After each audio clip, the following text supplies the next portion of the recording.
The family of a young disabled woman who took a fatal overdose after 28 errors by the Department for Work and Pensions is demanding compensation. Earlier this year, a coroner found that those mistakes were a predominant factor in the death of Philippa Day, who took her own life in 2019, aged just 27.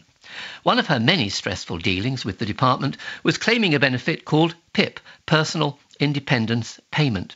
Many disabled people have failed to get through the PIP assessment procedure after it replaced another disability benefit in 2013. One listener, Lisa, tells us her experience. One of the most difficult parts of applying for PIP when you have a hidden disability like I do with fibromyalgia is a fear of not being believed, the humiliation of the actual assessment, and then being judged by a normally unqualified interviewer who has no understanding of the condition or how it affects me. So, for example, I don't take pain medications due to my hypersensitivity, but that does not mean I'm not in pain, but they see it that I'm not in pain. I find that there's no support with the form filling, and if you do have to go to tribunal, that the cost of support is normally at my own expense.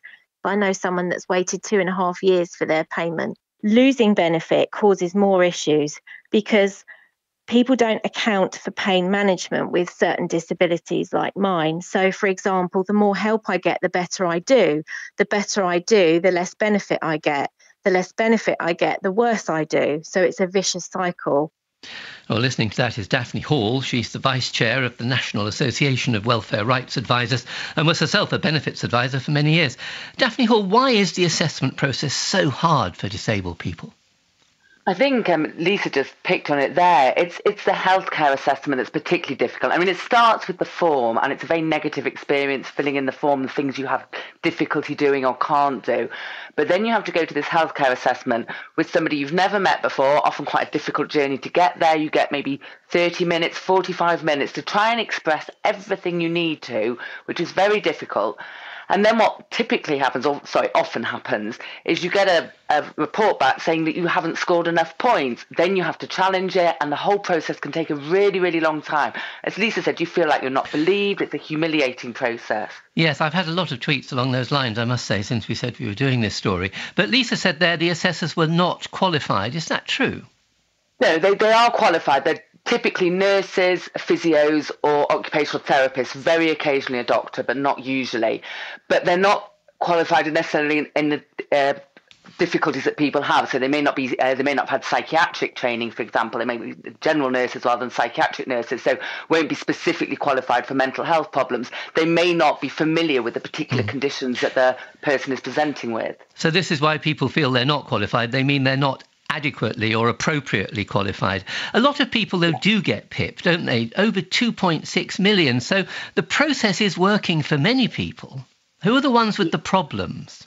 I think it's people with variable conditions. I think mental health problems typically, and hidden disabilities, as Lisa said.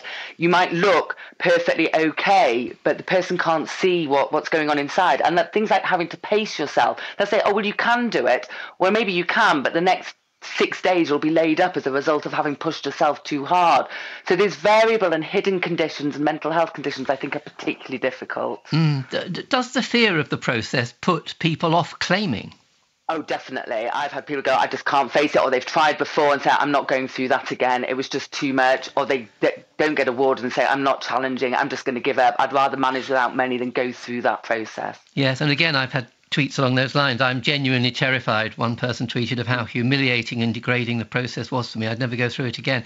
But what evidence, Daphne, is there that people are wrongly refused the benefit?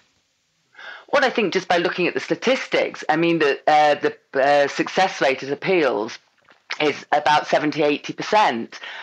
So the ones that are getting there are getting their decisions turned round. I think there probably are a lot more, as you've just alluded to, that give up and don't do that. But clearly mistakes are being made at the first stage because the decisions are being changed. That is an extraordinary figure, that roughly, 3 out of 4 who appeal actually get the decision overturned. It seems to imply something's going wrong to me.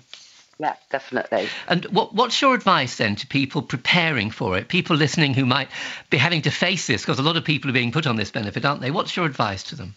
I think familiarise yourself with the point scoring scheme, so what you get points for, so you can work out what's the most relevant information to provide before you go to the assessment. Maybe make written notes of what affects you, and if at all possible, take somebody with you, whether it's a friend or carer, and they are allowed to speak on your behalf if you're finding it difficult to express yourself. So I think all those things can help. If you're a particular disability, a lot of the disability organisations have specialist help on their websites, and it's worth looking at that too.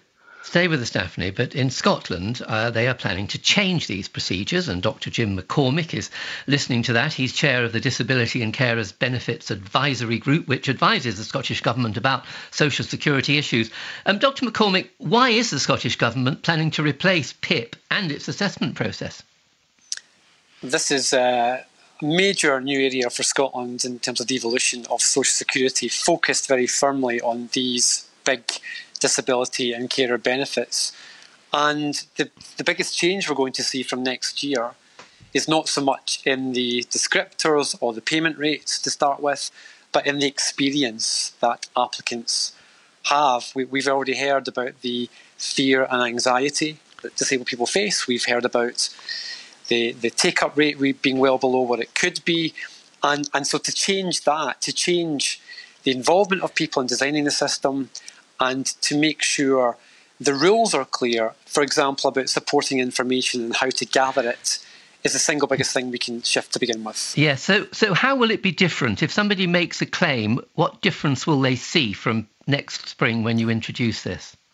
Well, first of all, and informed again by the experience of disabled people, a choice of application channels, not just paper-based, but online, telephone, with support where that's required.